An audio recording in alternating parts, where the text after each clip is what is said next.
한 남성이 지나가던 여성을 거칠게 붙잡더니 기차 선로에 집어던집니다. 남성은 뒤를 돌아 도망칩니다. 선로에 떨어진 여성은 승객들의 도움을 받아 기차와 부딪히기 전에 선로에서 빠져나왔습니다. 지난 4월에는 출근길 맨해튼으로 가던 지하철 안에서 한 남성이 연막탄을 터뜨리고 총기를 난사해 10명 이상이 다쳤습니다. 한 23세 남성이 45세의 다른 남자를 뉴욕시 지하철 선로로 밀어넣은 혐의로 살인미수와 폭행 혐의를 받고 있습니다. 최근 미국 뉴욕 지하철 승강장에서 열차를 기다리는 시민들이 벽에 등을 붙이고 서 있는 사진이 국내에서 화제가 되었습니다. 이는 열차가 진입하는 순간 승객을 선로로 떠미는 서브웨이 푸싱 범죄를 피하기 위한 모습으로 뉴욕 지하철 범죄 문제의 심각성을 보여줍니다. 뉴욕의 새벽 브롱크스역 플랫폼에 서서 저는 또다시 벽에 등을 기댄 채 열차를 기다리고 있습니다. 20년간 뉴욕의 교통 시스템을 연구해온 도시공학 교수임에도 이제는 이런 자세가 몸에 배어버렸습니다. 어제 맨해튼 첼시의 18번가 역에서 발생한 끔찍한 푸싱 사건이 뇌리에서 지워지지 않습니다. 23세의 카멜 호킨스가 45세 남성을 선로로 밀어버린 그 순간 피해자는 머리를 다치고 갈비뼈가 부러지는 중상을 입었습니다. 더욱 충격적인 것은 이 사건이 지난달 지하철 방화로 한 여성이 사망한 사건의 신원 발표가 있던 바로 그날 발생했다는 점입니다. 지하철 안전혁신 프로젝트 총괄 책임을 맡아주십시오. 10억 달러 규모의 5개년 도시 인프라 혁신 사업입니다. 예산 배분은 스크린도어 설치에 4억 달러, 안전 시스템 구축에 3억 달러, 역사구조 개선에 2억 달러, 그리고 운영 시스템 혁신에 1억 달러가 책정되어 있습니다. 시장실에서 온 이메일의 내용은 분명 달랐습니다. 지난 10년간 저는 순수 학술 연구에만 집중하며 정책 자문이나 프로젝트 참여 요청을 계속해서 고사해왔습니다. 실무와 거리를 두고 이론적 연구에만 몰두하는 것이 제 역할이라 생각했기 때문입니다. NYPD의 범죄 통계가 해마다 악화되어도 그저 논문 주제로만 다뤄왔습니다. 하지만 이번에는 달랐습니다. NYPD와 MTA의 2024년 공식 통계는 충격적입니다. 살인사건 열건은 1997년 이후 최고 수치이며 2285건의 중범죄 발생, 570건의 중범죄 공격 사례는 전년 대비 2.5% 증가했습니다. 특히 우려되는 것은 푸싱과 같은 무차별적 폭력의 증가입니다. 지하철 범죄의 급증은 도시 경제에도 심각한 타격을 주고 있습니다. 맨해튼 상공회의소의 조사에 따르면 지하철 이용 기피로 인한 경제적 손실이 연간 120억 달러에 달한다고 합니다. MTA는 최근 100개 역사에 스크린도어를 설치하겠다는 계획을 발표했고 NYPD는 200명의 추가 인력을 배치하겠다고 합니다. 하지만 이는 미봉책에 불과합니다. 현재 뉴욕 지하철의 472개 역사 중 단 한 곳도 스크린도어가 설치되어 있지 않으며 추가 배치되는 경찰 인력도 한 역당 0.4명 수준에 그치고 있습니다. 지난 주말 충격적인 이야기들을 들었습니다. 제 수업을 듣는 대학원생 중 절반 이상이 야간 수업 수강을 포기했다고 합니다. 밤에는 환승역을 피해 우회하는 길로 다녀요. 그래서 30분이나 더 걸리죠. 친구들과 택시비를 나눠내고 있어요. 한 달 교통비가 3배나 늘었지만 안전이 더 중요하니까요. 이런 이야기들이 가슴을 무겁게 했습니다. 이번 프로젝트의 핵심은 시스템 전면 재설계입니다. 단순한 시설 개선이나 인력 보강이 아닌 역사 구조부터 안전 시스템, 범죄 예방 설계, 긴급 대응 체계까지 모든 것을 원점에서 재검토하는 작업입니다. 3월부터 시작되는 한국 연구팀과의 협업도 이 때문입니다. 오늘 저는 선임 연구원 2명과 함께 한국으로 떠납니다. 더 이상 연구실에만 머물러서는 안 됩니다. 지금 이 순간에도 뉴욕의 수많은 시민들이 공포 속에서 출근길에 오르고 있습니다. 이들의 일상이 달라져야 합니다. 뉴욕의 지하철이, 그리고 뉴욕의 아침이 변화해야 할 때입니다. 14시간의 긴 비행 끝에 인천국제공항에 도착했습니다. 피로감에 지친 채 공항철도를 타기 위해 이동하던 중 첫 번째 놀라운 광경을 마주했습니다. 공항에서 서울로 향하는 공항철도의 모습은 제가 알던 지하철과는 완전히 달랐기 때문입니다. 깨끗하고 정돈된 승강장, 모든 역사에 설치된 스크린도어, 그리고 질서 정연하게 줄을 서서 기다리는 시민들의 모습까지. 저와 함께 온 선임 연구원들의 반응은 더욱 놀라웠습니다. 이게 정말 대중교통이 맞나요? 20년간 뉴욕 교통국에서 안전 시스템을 연구해온 탐프선 연구원의 말에는 놀라움과 함께 부러움이 묻어났습니다. 실제로 승강장 안전문이 열리고 닫히는 과정은 마치 정교한 시계처럼 완벽한 타이밍으로 작동했고 열차 진입 시의 소음도 현저히 낮았습니다. 더욱 인상적인 것은 시스템의 완성도였습니다.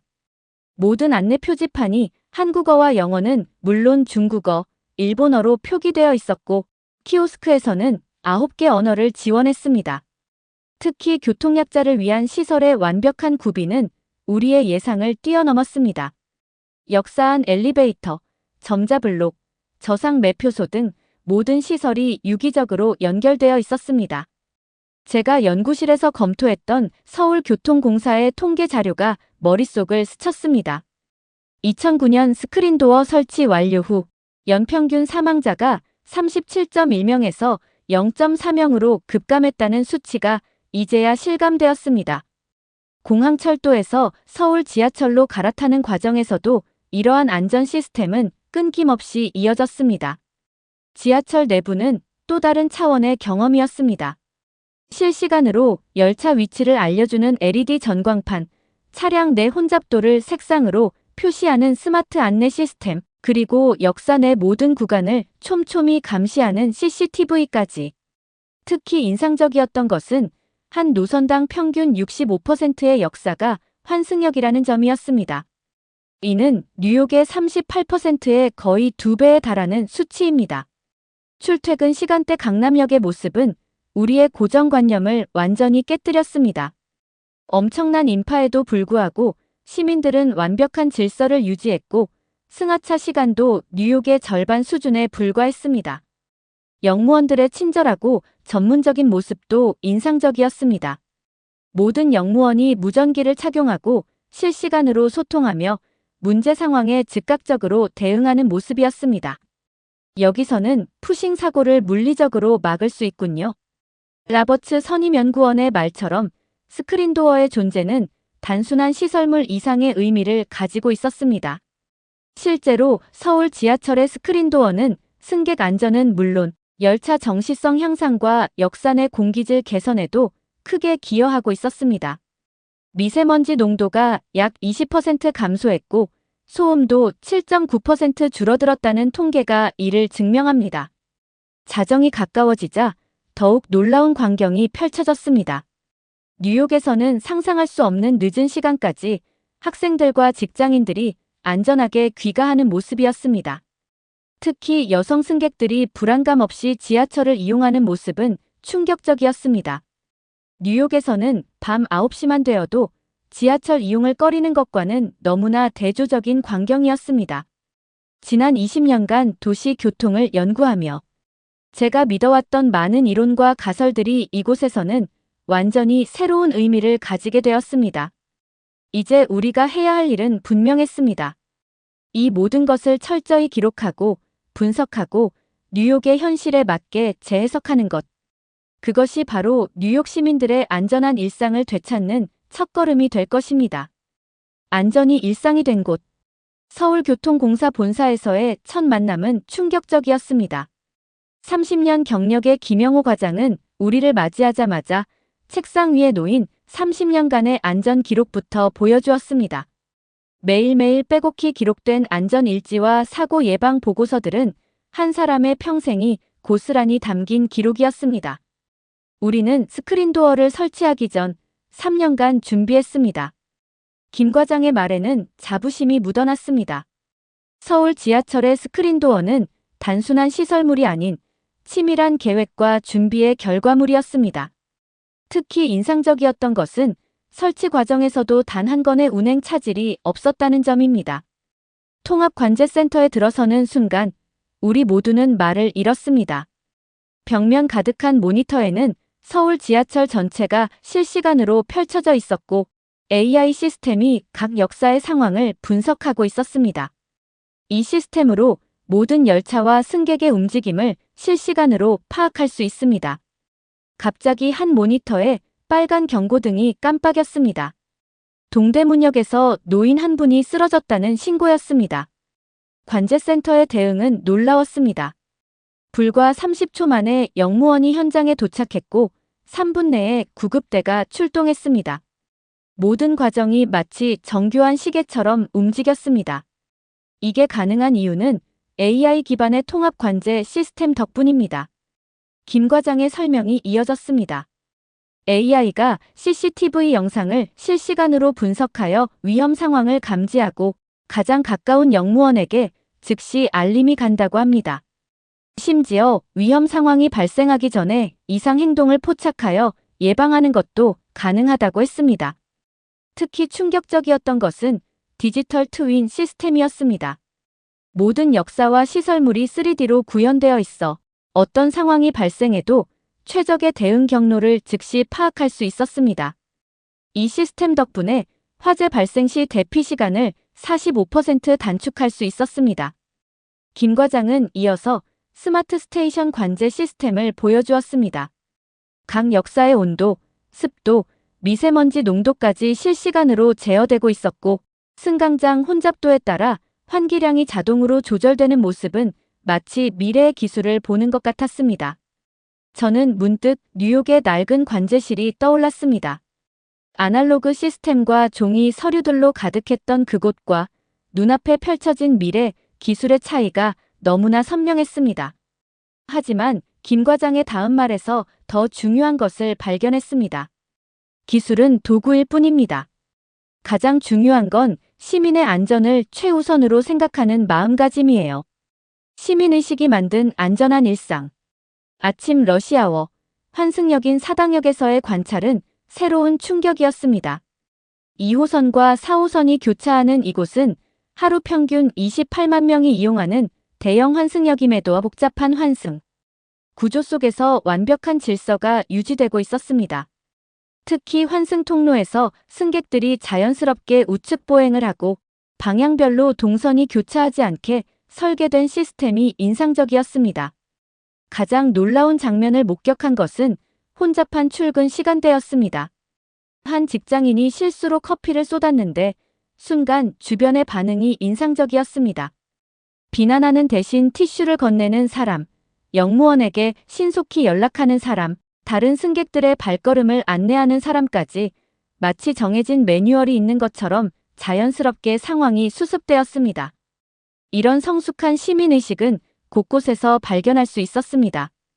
혼잡한 전동차 안에서도 통화하는 사람은 찾아볼 수 없었고 대화를 나누는 사람들도 최대한 작은 목소리를 유지했습니다.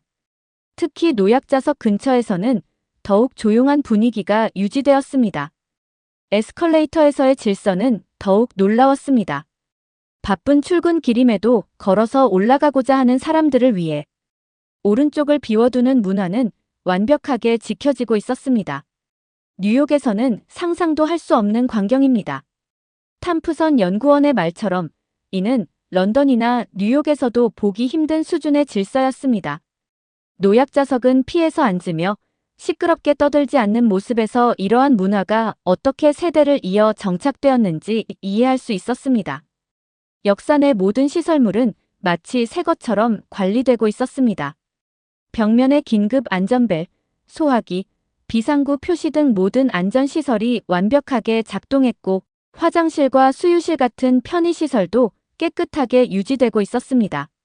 이는 단순히 관리자들의 노력만으로는 불가능한 시민들의 자발적인 참여가 있었기에 가능한 결과였습니다.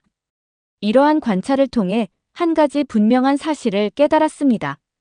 아무리 첨단 기술과 완벽한 시스템을 갖추더라도 그것을 올바르게 사용하고 존중하는 시민의식이 없다면 무용지물이라는 것입니다.